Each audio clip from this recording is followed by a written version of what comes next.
Herr Professor Doctor was very happy with the way the wound was healing. He pulled out the stitches and called after her when she left, "Do me just one favour, please. Can you not drag your leg so much?" The devil! Prickl, who had barely hobbled into the practice, followed the doctor's heed and walked to the tram stop. She sat down in a tram stop shelter. She crossed her legs, suppressed a yelp. Probably not quite there yet, then. For her second intervention, she had cycled in. On registering, the porter at the entrance had said, "Have fun." She had been impressed by his dark humour, though it was a bit soon for any laughing for her. Before the operation, she had been handed a gown, disposable knickers complete with sanitary towel, and compression stockings. 2 tablets to get ready for the op. She had waited in a cold room with a hard chair and a hospital bed for which she was still too sprightly. Orders in the outer room of the theatre were, "Onto the couch, please. Legs up." How were left leg and right leg doing in their holders then, a theatre nurse wanted to know. He asked her, any problems with ankles, knees or hips? She said no, and then the nurse tentatively parted the leg braces to see whether they could open her lower abdomen wider during the operation. She felt jabbing on the back of her hand, the anaesthetist failing to find a good vein. She confronted Prickl with a choice. Mountain or sea? Beg pardon? What a question. It takes both, right? A misunderstanding. The anaesthetist wasn't wanting to hear quotidian philosophy.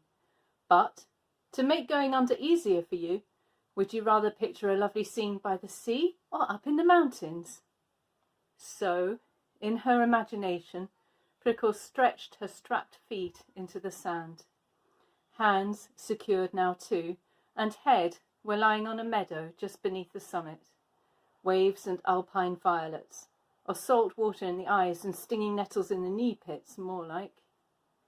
As Prickl was coming round again in the recovery room, she'd cried. Weeping had made her thirsty. The sister handed her a swab dipped in a lemony liquid, which she was allowed to suck on. Meanwhile, she could feel the blood running out of her lower abdomen. She knew, though, that would pass, and then this here would be just a memory, and perhaps forgotten soon. None of that after the kidney donation.